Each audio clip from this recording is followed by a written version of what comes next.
So, one thing I've been excited to talk to you about, Camila, I spend a fair amount of time doling out free advice or commiserating or celebrating, as it were, with nonprofit leaders because we're all business leaders, whether you're doing it for profit, nonprofit, and I'm often showing social entrepreneurs, as I like to call folks like you, uh, different ways to have that same entrepreneurial or growth mindset that I have to have for my business to survive and thrive. But what I want to hear from you, and where I always learn from people like you, I like hearing about those challenges that you face as a nonprofit leader that you think are kind of unique to the nonprofit space, like that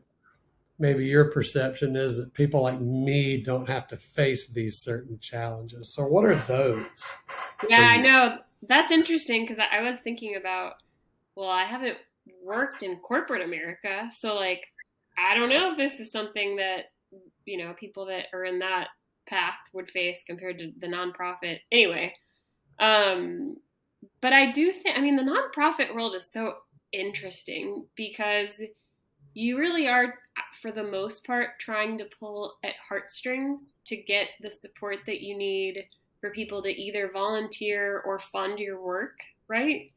Um, but you're also like addressing so many social ills and problems and issues that sometimes, this is what I think, and this bothers me, that some nonprofits exist to fill a gap that I think governing bodies could be fixing or could have fixed, and then there's no need to have those nonprofits.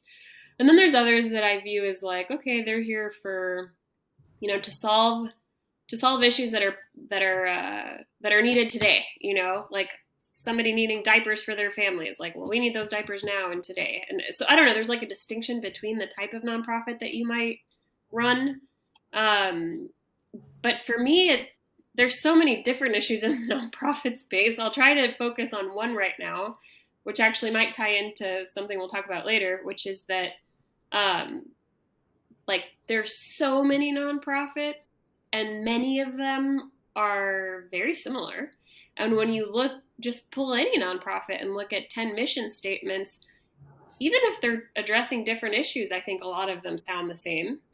And then within the ones that do focus on the same things, like for us, voting, let's call it, I mean, just it, we could do a much better job of working together, and we don't. And I get why we don't, because I mean, I'll take my own ego as an example. I'm like, well, what we're doing is different. We're focusing on this thing.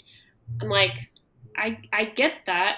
But it just, I guess I wish that we worked better together. I think I learned that there's like over 20,000 nonprofits just in, I don't know if it was like North Texas alone. I mean, there's so many nonprofits, and I wish that we could do a better job. And I know we're gonna go into other topics during this interview, related topics, but I'll leave it at that for now. I think there's a lot more to that, but it's that there's so many of them. We're not all working well together, and then depending on the type of nonprofit that you're in, like some of them wouldn't be needed if we had governing bodies that were better addressing some of the issues that the nonprofits are now trying to solve for.